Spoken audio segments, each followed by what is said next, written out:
nosotros es el acto de cierre de una quincena solidaria, que es que hemos también esta cena y es el tercer año que lo celebramos. Bienvenidos y ahora os esperamos en esta grabación más oficial.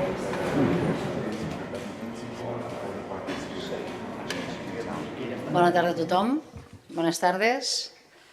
Aquest acte que fem ara és la rebuda institucional de 3 defensors dels drets humans dins d'aquesta tercera quinzena de la solidaritat, Teresa Losada, que celebrem aquí a Sant Vicenç. Aquest és un espai de trobada i de difusió i reflexió al voltant dels drets humans. Sant Vicenç forma part d'un projecte de ciutats defensores dels drets humans impulsat per l'àrea metropolitana, la Comissió Catalana de l'Ajuda al Refugiat i l'Institut dels Drets Humans, per ajudar aquests defensors, per difondre la seva tasca i, com vaig escoltar dimarts a la Yolanda, per veure que en el otro lado también hay alguien. Me decía, ¿sabes a lo que te estás metiendo? ¿Sabes contra quién estás peleando? Yo decía, sí, creía que era el gobierno nada más o la empresa. Yo creo es importante poder escuchar lo que de alguna manera nosotros venimos a contarles, pero que no somos los únicos que, o sea, en mi caso en Guatemala no soy la única que está en defensa de la vida, en defensa del medio ambiente, del agua. Somos muchos guatemaltecos. Lamentablemente el defender la vida y estar exigiendo a las transnacionales que respeten nuestros derechos es una actividad que nos pone en riesgo inmenso.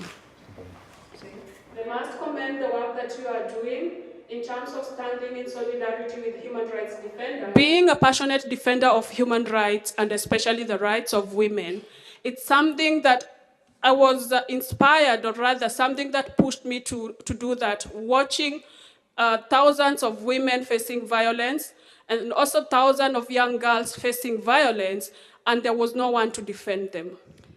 It hasn't been an easy road because I've been maliciously prosecuted, detained, and also gone to prison just because of defending and demanding accountability from my government to give women access to reproductive health rights.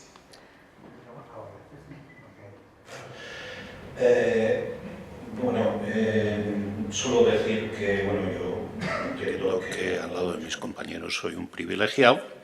Vivo en el País Vasco, donde felizmente estamos ya en una situación en donde las graves violaciones de derechos humanos que ahí se producían, pues parece que son una cosa del pasado. Por tanto, vivo una vida muy cómoda comparada con las de mis compañeros. No estoy amenazado ni me ha pasado nada de esto como les ocurre a ellos. Y por tanto me considero privilegiado.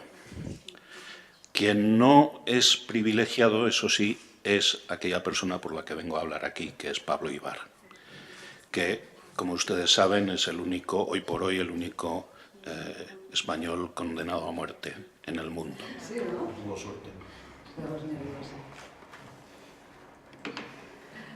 Nuestro apoyo por descontado y nos sabe a poco lo que estamos haciendo. Por tanto, tomo el encargo y la medida de lo que esté en nuestras manos de poder hacer de altavoz de vuestras causas y de pedir que los defensores de los derechos humanos no sean encausados.